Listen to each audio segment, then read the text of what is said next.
اپنی ربوبیت کے بارے میں تو سب سے پوچھا، محبوب کی میلاد منانی تھی تو صرف رسولوں کو روکا، صرف نبیوں کو روکا۔ اے حضرت آدم سے لے کے عیسیٰ تک جتنے نبی ہونے والے ہو، جتنے رسول ہونے والے ہو، سب سن لو، اپنے محبوب محمد عربی کو آپ کے زمانے میں بھیجوں تو آپ کو ان کی مدد کرنی ہوگی، آپ کو ان کا کلمہ پڑھنا ہوگا۔ تمام انبیاء و مرسلین کی روحوں نے کہا، اے پالنہارا، ہم گواہی دیتے ہیں، ہم وعدہ کرتے ہیں کہ آپ کے محبوب کی حمایت کریں گے اور کلمہ پڑھیں گے۔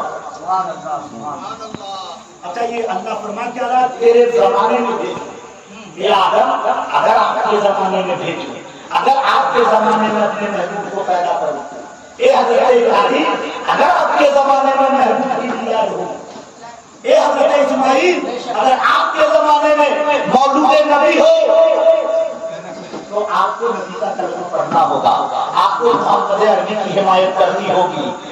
مگر کسی نے انکار نہیں کیا، سب نے کہا ہاں مولا، ہم تیرے محبوب کی حمایت کریں گے، ہم تیرے محبوب کا کلمہ پڑھیں گے۔ اللہ رب العالمین کو مان جانا چاہیے، اسی بات پر جلسہ ختم کر دینا چاہیے، مگر رب کائنات نے اسی پہ اپنے ہی محبوب کے میثاق کو ختم نہیں کیا، بلکہ کہا اے انبیاء و مرسلین کی روحیں ایک دوسرے پہ گواہ ہو، ایک دوسرے پہ گواہ ہو جائے، کوئی بات ہو جائے، کوئی بات ہو جائے، کتنوں بڑی بات ہو جائے، خرید و فروخت کی، لین دین کی، دو گواہ ہوتا ہے۔ کتنے گواہ؟ دو گواہ بہت ہے، مگر نبی کی میلاد کا معاملہ ہے تو ہمارا عقیدہ اہل سنت کا یہ ہے کہ انبیاء کرام کی تعداد ہم متعین نہیں کرتے، ہم کہتے ہیں 1,24,000 کم و بیش۔ کیا کہتے ہیں؟ 1,24,000 کم و بیش۔ مان لو 1 منٹ کے لیے 1,24,000 فرض کرو، ایک حضرت آدم پہ 1,23,999 گواہ، حضرت نوح پہ 1,23,999 گواہ، ہر ایک پر 1,23,999 گواہ۔ اے مولا، یہ کتنا اہم مسئلہ ہے کہ ہر ایک پر اتنی گواہیاں، تو پتہ یہ چلا بات اپنے ربوبیت کی تھی تو اقرار کروا کے چھوڑ دیا، بات محبوب کے میلاد کی ہے، اسی لیے بڑی تاکید کی اور اتنے پہ نہیں، وہ گواہ بھی ہو گئے ایک دوسرے پہ۔ اب تو بات ختم ہونی تھی، مگر رب فرماتا ہے اچھا، انبیاء کی جماعت، رسولوں کی جماعت معصوم ہے، معصوم عن الخطا، ایسے جن سے غلطی ہو ہی نہیں سکتی ہے، اللہ نے ان کو معصوم بنایا۔ فرشتے، اللہ کی مخلوق میں فرشتے اور انبیاء و مرسلین، یہ دو ایسی ذات ہے جو معصوم ہے۔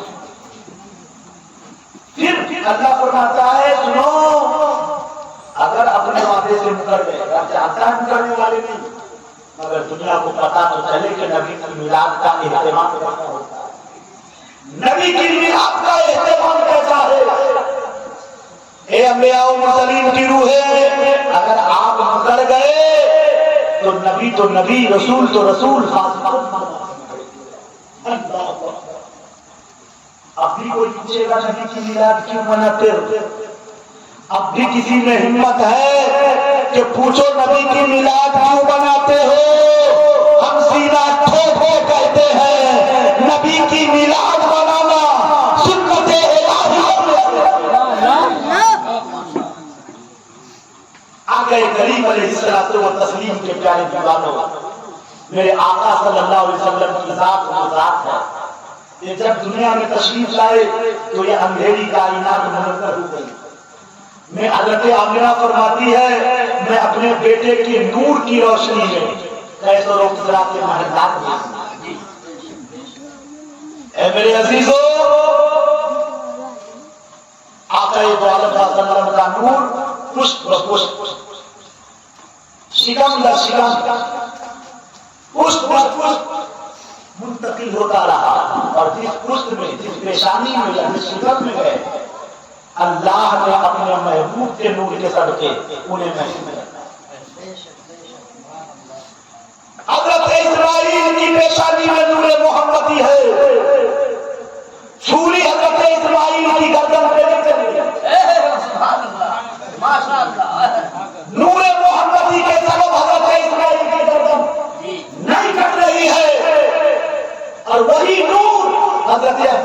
پریشانی میں آیا. حضرت عبد المطلب کی بیٹے کی پریشانی میں ہے تو آج حضرت عبداللہ کی گردن میں بھی چھوٹی نہیں چاہیے. اب تھوڑا آپ کو اور تفصیل کر دوں. آپ موبائل نہیں بھی چلاؤ گے تو فرق نہیں پڑے گا, تکلیف وہی ہوگی. بس سن لو اور اپنے ذہن میں جگہ کرو, اپنے دماغ میں کچھ لے کے جاؤ میرے بھائیوں. حضرت عبد المطلب حضرت اسماعیل علیہ السلام کے قدموں کی برکت سے اللہ نے چاہے زمزم کو پیدا فرمایا. حضرت جبریل نے تشریف لائے, پر سے مارا, زمین پھٹی, پانی کا چشمہ اگلا. حضرت حاجرہ آئی, اسے گھیر دی, دھول مٹی سے گھیرتی جاتی تھی اور کہتی زمزم زمزم, یعنی تھم, رک رک. میرے آقا فرماتے ہیں کہ حضرت حاجرہ نہ گھیرتی تو آگے زمزم پوری کائنات کو بتایا. ایک زمانہ آیا کہ زمزم کا کنواں کھو گیا, پھٹ گیا, کسی کو پتہ ہی نہیں رہا کہ زمزم کا کنواں کہاں. حضرت عبد المطلب نے خواب میں دیکھا کہ زمزم کا کنواں کھلا مقام, وہ کھودنا چاہے تو سردار قریش آ کر روکا. لڑائی کی نوبت آ گئی. حضرت عبد المطلب کے ساتھ لڑنے والا کوئی نہ تھا, ایک بیٹا حضرت عبد المطلب کے پاس. حضرت عبد المطلب لڑ پڑے. اللہ نے حضرت عبد المطلب کو فتح دی اور کنواں کھودنا شروع کیا. تو ایک بیٹا کنواں کھودتے اور زمزم تلاش کر رہے تو تھک جاتے. کئی دنوں تک, کئی مہینوں تک چلتا ہے. ایک دن اللہ کی بارگاہ میں دعا کی, منت مانی, اے مولا, دل میں خیال آیا کہ اگر آج میرے پاس 10 بیٹے ہوتے, میری طرف سے لڑتے, کنواں کھودنے میں میری مدد کرتے. دل میں خیال آیا کہا مولا تو مجھے 10 بیٹے عطا فرما, تو ایک بیٹے کی قربانی تیری راہ میں. منت مان لی. آج کل عورتیں بڑی تیزی سے منت مانتی ہے. ایک عورت نے منت مانی, میرے پاس ایک آدمی مسئلہ پوچھنے آیا کہ منت مانی ہے کہ دادا سرکار حضرت تیغ علی شاہ رحمۃ اللہ علیہ کی مزار پر ڈھول تاشے کے ساتھ چادر چڑھائے. ایک عورت نے منت مانی, خوب ڈھول, انگریزی ڈھول تک انگریزی کہا تو منت حضرت کیا کرتے ہیں, انگریزی والا تو کوئی تیار نہیں ہوتا, 12,000 روپیہ مانگتا ہے, کیا کریں. ہم نے کہا یہ منت پوری کرنی ضروری ہی نہیں, منت ہے ہی نہیں. انگریزی باجا حضرت سرکار سلطانی اپنی زندگی میں کبھی بجوائے کیا؟ نہیں. ابھی تو بہت کئی ایک ایسے لوگ مل جاتے ہیں جو ان کو دیکھے ہوئے, جو ان کے پاس ان کے مرید ابھی ہے کئی ایک لوگ کے ان سے ملاقات نہیں ہوئی. وہ تو نماز کے پابند, وہ حل چلاتے تھے, نماز کا وقت ہوتا وہی چھوڑ دیتے حل بیل کو اور اپنا گمچھا بچھا کر اللہ اکبر کہتے کھڑے ہو جاتے. اور سرکار سلطانی کے مزار پہ چادر چڑھانے جانے والوں تم نماز کی فکر ہی نہیں کرتے ہو, تم نماز چھوڑ کے جا رہے ہو. وہ خوش نہیں ہے, ان سے ناراض ہوتے ہیں کہ اللہ کی عبادت کرتے نہیں ہے, تم یہاں آ گئے. ہاں آنا, پہلے نماز پڑھو, یہاں کے فاتحہ پڑھو. تو منت مانگی حضرت عبداللہ نے, اللہ نے حضرت عبد المطلب نے, اللہ نے حضرت عبد المطلب کو 10 بیٹے عطا فرمائے. کتنے بیٹے؟ 10 بیٹے عطا فرمائے. تو منت پوری کرنے کا وقت آیا. کس بیٹے کو قربان کرے؟ باپ کے لیے ہر بیٹا پیارا. آج بیٹا بہت آسانی سے کہہ دیتا ہے کہ میرے والدین 2 نظر رکھتے ہیں, میرے بھائی سے زیادہ پیار کرتے ہیں, مجھ سے کم.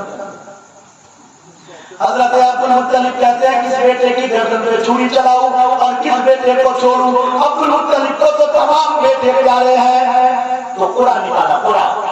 قرآن جانتے ہیں, ایک برتن میں یا ایک گھڑے میں نام لکھ کے ڈال دینا اور چلا کر کوئی ایک نام نکالیے, جو نکل گیا اس کو قرآن نازل کہتے ہیں.